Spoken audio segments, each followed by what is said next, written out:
You've been here a little while today. I've been here for Tower. over 4 hours. I love this man. I am a gay patriot. I support him completely.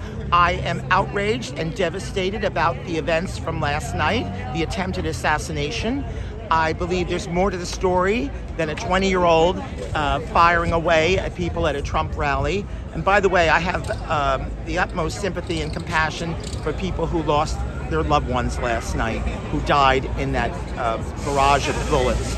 But I believe this will strengthen Trump's campaign. His poll numbers will go up. He is a fighter. He's a survivor. He is proving that he's invincible. God had his back last night. God had his back. And I'm so glad he's with us still. He always has supported gay rights and gay marriage, unlike Hillary, unlike Obama, unlike Joe Biden, who in 2008, all three of them supported DOMA and said that they stood against gay marriage. And you can fact check that. In 2008, they were opposed to gay marriage. But apparently, leopards change their spots now because Joe Biden has a different view on things, and now he embraces gay marriage because he realizes the poll numbers went up in America and that more Americans are accepting the unity of two gay men and two gay women together. But he just wants their vote. He doesn't care about the black population of this country. He's just using them for votes. He's pandering to the gay community for votes. He doesn't give a damn about the crime rate or inflation or the migrant situation in our city here, where we're housing migrants $400 a day in luxury hotel rooms while veterans sleep on the streets in cardboard boxes like dogs. So he's a terrible leader. He is cognitively declined. He's senile, and he's got to go. And in November 2024, we will re-elect Donald Trump to be in the White House. He will be victorious. He will be the next president of the United States. I guarantee you. Why are you so confident? Because this man has proven time and time again that all of his policies have failed. He blames inflation on the supermarkets. He was going after It's his fault for the inflation. It's his fault for the crime out of control in this country. When Black Lives Matter was burning down buildings and doing destruction in the cities, he did nothing about it. He didn't even bother to arrest these people. He felt they were justified in their anger and their behavior. He has been a terrible leader. He is sending money to the Ukraine. $61 billion just went to the Ukraine. And what are we doing for senior citizens who are eating cat food every night in this country? The illegals are getting more money per month than the seniors are getting on Social Security. It's a disgrace. They're getting free housing, free education, free health care, and a telephone. What more do they want from us? I mean, and they're getting a check every month to help them survive. Oh, great. What are the seniors getting? What are the veterans getting? A cardboard box on the street, that's what they're getting. It's a sad situation. He's a terrible leader. He has destroyed this country, and we're on the verge of becoming a communist nation because I believe China owns Biden. I truly believe that. He's being paid off by the Chinese government to allow communism to come to the United States. And he's a disgrace. He's the laughingstock of the world. And we need a real leader who is a patriot, who loves America, who supports gay rights.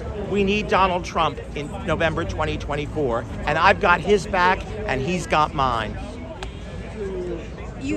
So you're talking about gay rights. This is a big campaign topic for Democrats, saying that Donald Trump will, if he's elected, that gay marriage will be overturned. Oh, yes. And there will be no rights for gay people. Of course they're going to say that. Of course What's your response to that? Well, this Project 2025 is BS. It's a myth. Donald Trump has disavowed himself from that plan. He's made it very clear. We do not support Project 2025. That is a myth the media has created because the Democratic Marxist Party has told them to provide that misinformation to all Americans. And unfortunately, people are believing it. But they lie every day to us with this propaganda. And it's a shame. He does not support Project 2025, which is what you're which is what you're talking about. That is a myth. It's a fallacy.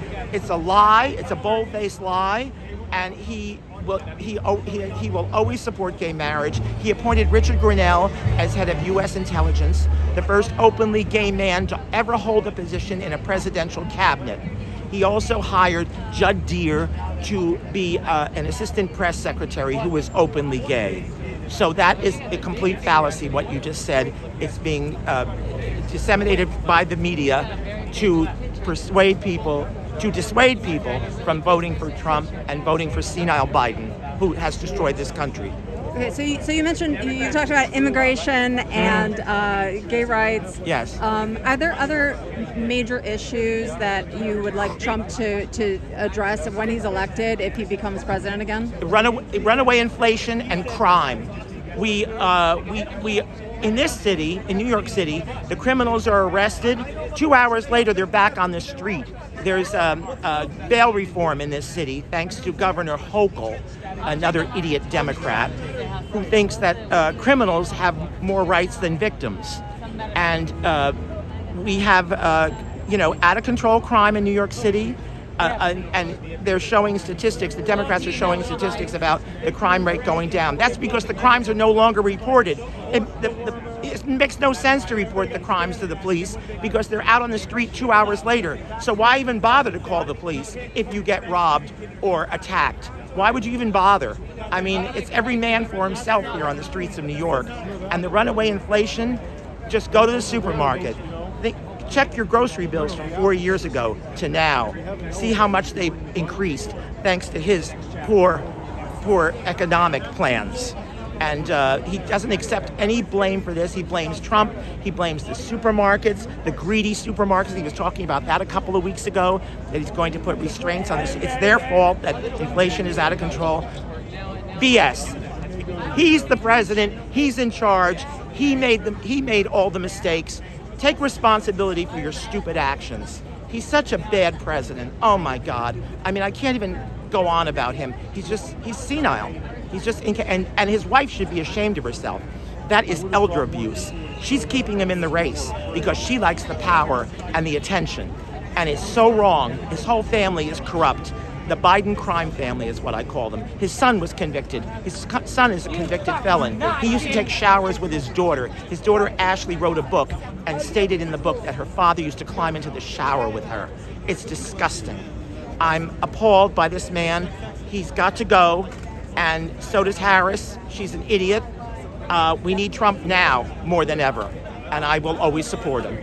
Have you generally supported Republicans over the course of your life? Yes, I have. I've never agreed with these far left progressive policies. I thought they were always insane, and could never make any sense of it. As a gay man, I'm conservative, and I embrace, the conservative lifestyle. I believe in going to church. I believe kids should not be reading pornography, as is available to them in a lot of libraries in this country, a lot of schools in this country. They should not be allowed to attend Drag Queen Story Hour. If the drag queens want to entertain someone, why don't they entertain senior citizens? Senior citizens would love it. I have no objection to adults going to these programs, but leave the kids alone. Keep the kids away from that until they're old enough to comprehend what is being taught to them. It's terrible what's going on in the school system. Some of the books are absolute pornography. It's disgusting. Have you always been in New York? I've always lived in the New York metropolitan area. I was born in the Bronx. I now live in Westfield, New Jersey. Yes, this is my home, and I love this area. I love the Jersey Shore. I love my town in New Jersey, and I love Trump, and I love coming into New York City, and I love taking advantage of everything it has to offer. You remember New York in the 80s and 90s? Yes. And in the 80s, I think that was considered to be a very high crime era for New York City. How do you think you were talking about the crime issues now?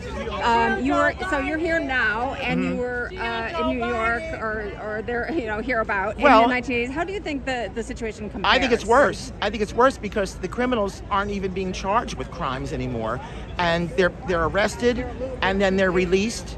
and they're supposed to appear in court. I understand most of them don't even appear in court. And if they do appear in court, they get a light sentence, and they're back out on the street to commit another offense. And I'm disgusted. I think it's worse now with this bail reform. Before, we could keep them in jail because they couldn't raise the bail to get out of jail. Now they're back on the street, and we become targets of their violence. Yeah, it's scary, much scarier now. And I think in the 80s, didn't we also have Giuliani come in towards the end of the 80s and early 90s, and he sort of cleaned things up. So when he cleaned things up, it got a lot better here. The crime rate dropped. Now we're back to the 70s, where crime was out of control. But even then, the criminals got sent to Rikers Island and were incarcerated. They weren't released back on the street 2 hours later. So it's more frightening now. And now with fentanyl out on the street and legalization of marijuana, I think the legalization of marijuana was a mistake, because I think people get behind the wheel of a car, these kids, and they're going to kill someone. I just think that's a mistake. But it's worse now, to answer your question. Beautiful day. And any final things you'd like to say to other New Yorkers, other Americans after yesterday and going into this election? Yes, this needs to be thoroughly investigated. I'm not completely satisfied that this loner 20-year-old did this all on his own. I'm very glad they killed him, in plain English. He got what he deserved. But I don't think I think this is a conspiracy. There's more to the story. This was an inside job. I'd like more answers. We still don't have all the answers. But vote for Trump to save America. He is our last best hope. If you don't vote for Trump, you're going to be living in a communist country, I guarantee you. We're almost there now, because China owns Biden, and China will own you. So please vote for Trump in November. Thank you. All right, thank you. Thanks.